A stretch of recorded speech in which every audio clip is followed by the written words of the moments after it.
या गजल को मुफलिसों की अंजुमन तक ले चलो, मुझको नज़्मो ज़ब्त की तालीम देना बाद में, पहले अपनी रहबरी को आचरण तक ले चलो। 13% टीचर हैं जो ट्रेंड हैं कि मेरी नजर में नाथूराम गोडसे तो बहुत महान था। शिक्षा और धर्म को एक दूसरे से अलग रहना चाहिए। इमरान प्रतापगढ़ी, 6 मिनट आपके पास। माइक। धन्यवाद सभापति महोदय।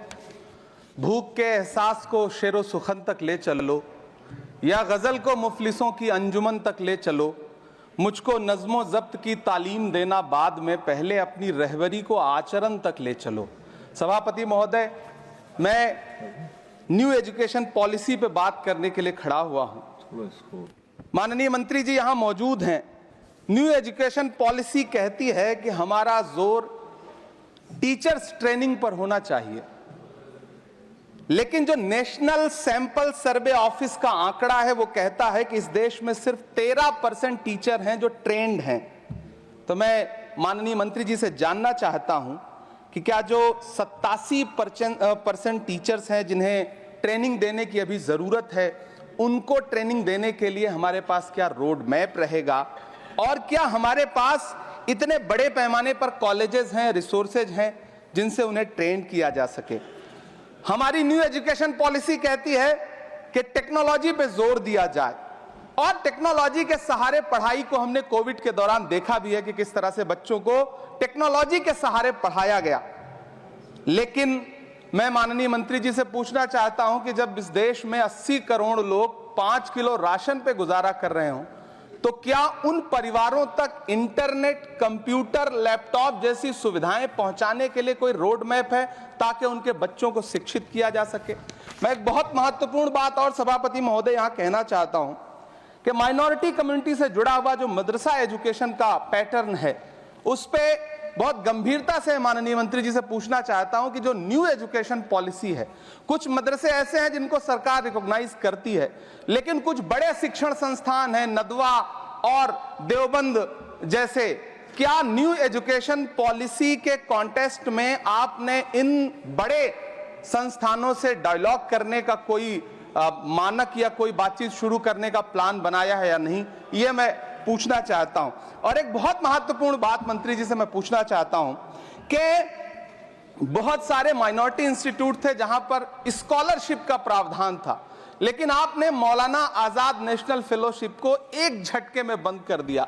हजारों लाखों छात्र जो उस स्कॉलरशिप के भरोसे अपनी शिक्षा ग्रहण कर रहे थे।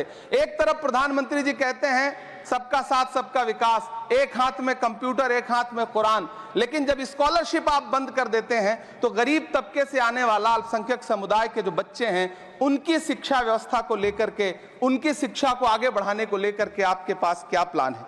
मैं माननीय शिक्षा मंत्री जी यहां पर बैठे हैं, उनसे कहना चाहता हूं कि पूरे देश में, पूरी दुनिया में प्रधानमंत्री जी जाकर के महात्मा गांधी जी की मूर्ति के सामने सर झुकाते हैं, उन्हें फूल चढ़ाते हैं, लेकिन आप ही की सरकार एनआईटी कैलीकट में प्रोफेसर साइजा ए को योजना और विकास विभाग का डीन बना देती है, जो खुल करके कहती हैं कि मेरी नजर में नाथूराम गोडसे तो बहुत महान था। तो आपकी नई एजुकेशन पॉलिसी ये है, इस दिशा में जा रही है।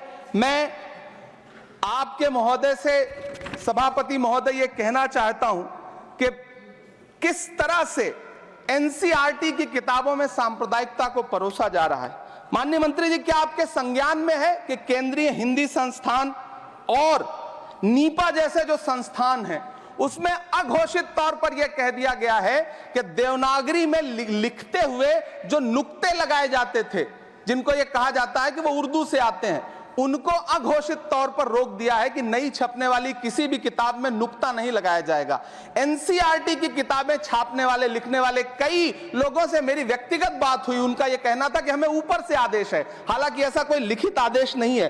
तो मैं आपसे जानना चाहता हूं कि यह नुक्ता हटा करके आप देवनागरी भाषा को मजबूत कर रहे हैं या उसे कर्कश और कमजोर बना रहे हैं? यह मेरा माननीय मंत्री जी से अनुरोध है और यह मैं उनसे जानना चाहता हूं।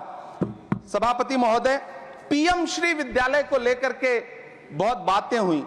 मैं एक चीज कहना चाहता हूं कि गाजीपुर एक जिला है उत्तर प्रदेश में, वहां वीर अब्दुल हमीद विद्यालय है धामूपुर गांव में।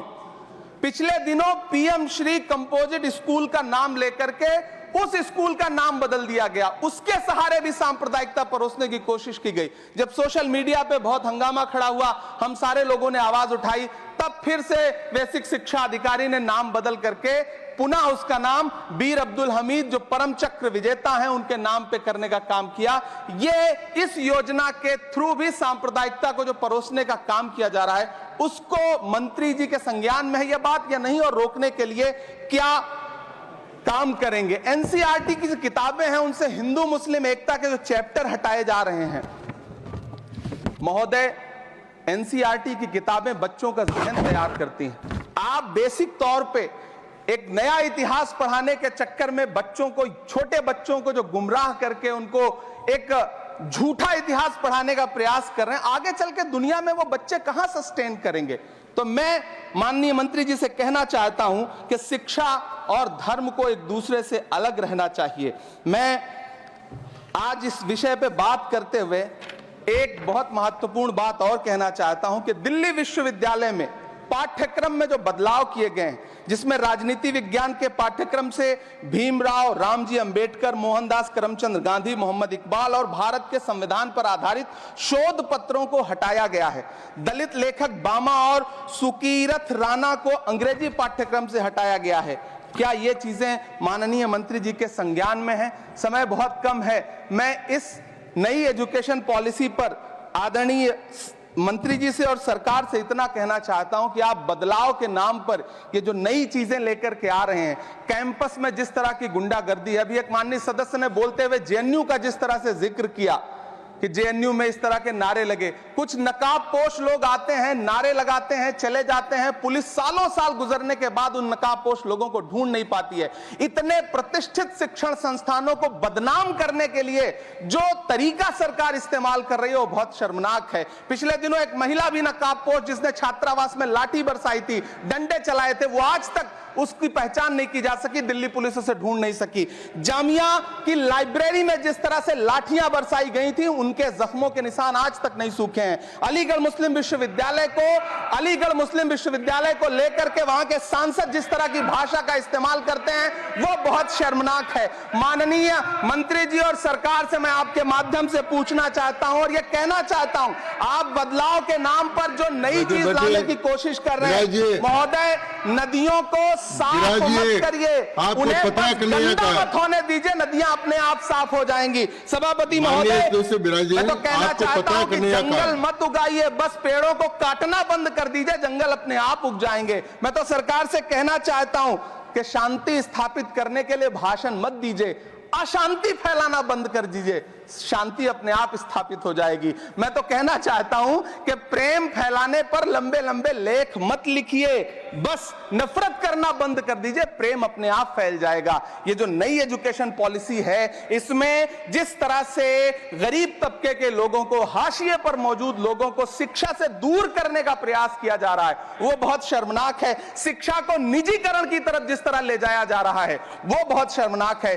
माननीय मंत्री जी इस पर सोचें और इसे सुधार करने का प्रयास करें। इस सदन की तरफ से शायद इससे बेहतर बात, इससे बेहतर सुझाव हम नहीं दे सकते। बहुत बहुत धन्यवाद। धन्यवाद इमरान।